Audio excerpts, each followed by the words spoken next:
You are single. Most of your friends are single. Ladies, this is a trap. And what I'm about to say is this. If in this episode I ruffle your feathers or bother you, Charlemagne the God once said it best. Hit dogs will holler. Hit dogs will holler. So I'm going to beg of you to press through the things that make you uncomfortable. Why? Because if you study business or success, it's the things that make you uncomfortable. It's those uncomfortable conversations that usually lead to the greatest opportunities or breakthrough. So I beg of you, hear me out, because I promise you, I'm here to heal you, not harm you, as directed by the Lord. So I'm going to put it this way. You single, you strong, you independent, but you're lonely. Yep. That's the first. Yep. I know that stung, but let's just get past it. Because I'm going to talk to you like a big brother. I'm going to talk to you like your dad never did. And it's this.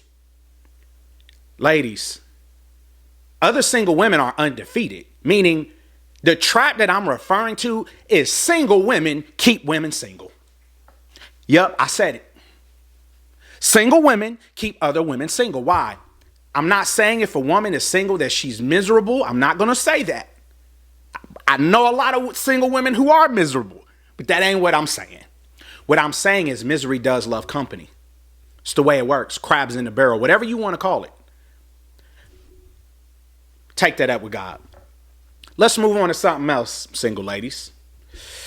We as men, we ain't intimidated by you because we have no interest in your accomplishments. That is a female nature mindset. A woman looks at his potential and his trajectory and his potential future success.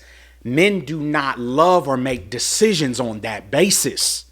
So your degree don't intimidate me because I don't care. What you make don't intimidate me because I don't care. I don't care what kind of house or car you drive because I don't care.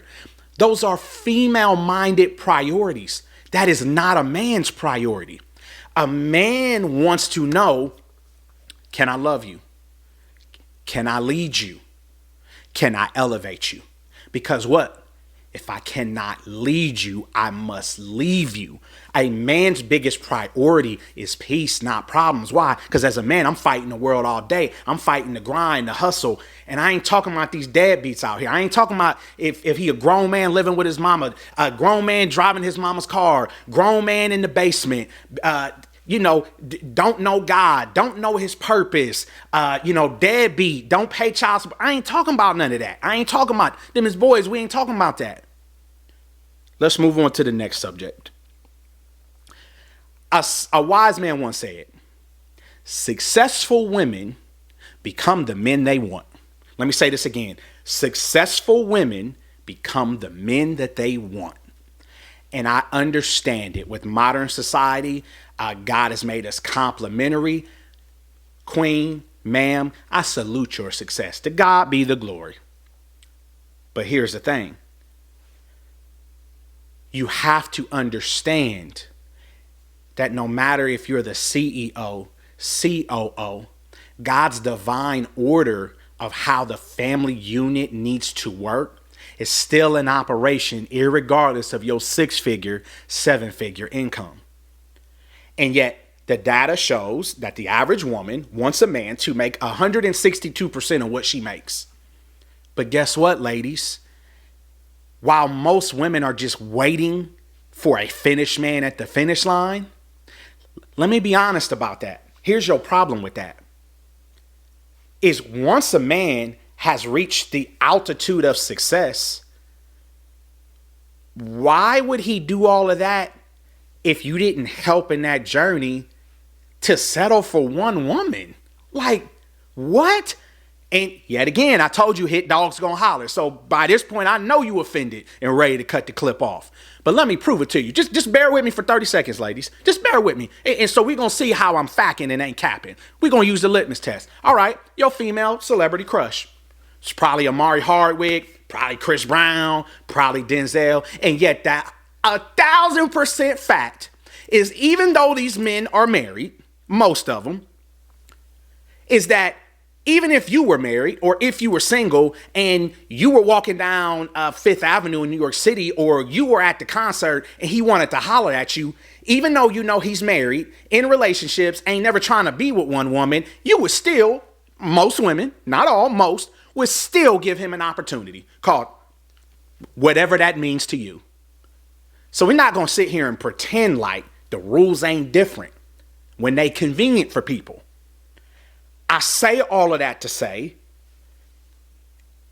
if I'm you ladies, while I know the easy thing is a finished product, he's going to have so many options that you ain't going to be the only one. If you're willing to accept that or understand that, that's your business. But the truth is the truth, irregardless of who tell it.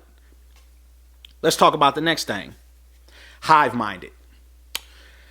Oh, ladies, women make decisions in groups. How do we know that? Why do you think anytime, you out and about or at the club or at the restaurant, why do you think women all get up and go to the bathroom together? Because they're making group decisions. Yeah, fellas, that's what's happening. They're making group decisions about the situation, the circumstance, the conversation, the dudes who are interested. What? They are collecting ideas and thoughts on how they should think or feel about a situation. You look at most women, they tend to date the same kind of people, which is why, because they're hive-minded, meaning one of the friends get an athlete relationship, magically all of them somehow in that season got athlete relationships. Or if she dealing with a drug dealer, all the friends in the group dating drug dealers. Why? Because women are hive-minded. They make decisions as a group. Why? Because they deem that as safety, which is you are either affirming my good decisions or you're affirming my bad decisions, which makes me feel better. So what am I saying, ladies? Because I know it's a lot of hit dog moments right now. Because I promise you, I'm here to help you, not to tear you down. And it's this. If you are a single woman, you have got to begin with the end in mind. Meaning, if I want to be something, I would be wise to learn from those who are successful in that arena, myself included. As a real estate developer, I have associations and business relationships with multi-billionaires in the development space who have 40, 50 years of experience. Why? Because that is where I will be.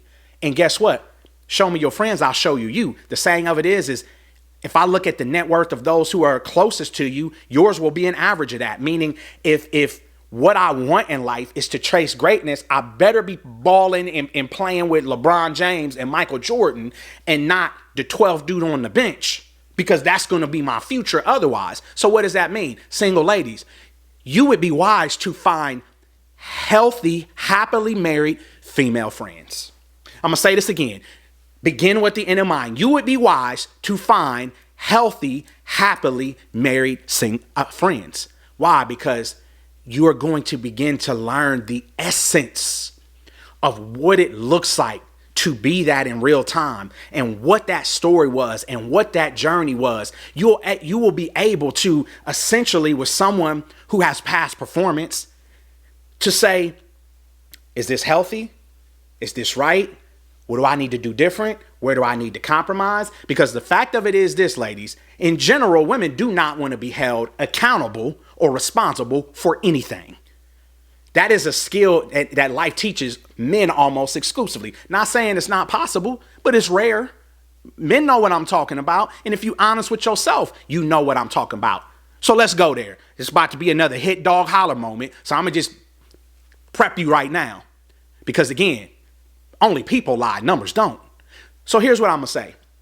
There was a study done recently that just came out that really dealt heavily with this subject. And here's what they found. Is that when a man and a woman are married, half end in divorce. When they looked at when a woman and woman are married, over 82% get divorced. I'm going to say that again. When it's a woman on woman marriage, 82% get divorced. When it is a man and a man, what they found is that the divorce rate is like 25%. So let's really think about this. If it's a man and a woman, half end up in divorce. If it's a woman and a woman, over 82% get divorced. If it's a man and a man, roughly 25% get divorced. what the data shows and what the studies proved and what the scientists figured out, ooh, this is a hit dog holler moment, is that, ladies, because you don't accept accountability and responsibility by evidence of all of existence and in life, by evidence of even the divorce rate, is why the woman on woman thing almost always fails. Why? Because ain't nobody taking accountability and responsibility. I'm not advocating, promoting, nor suggesting any sort of alternative lifestyle marriage. That's not my point.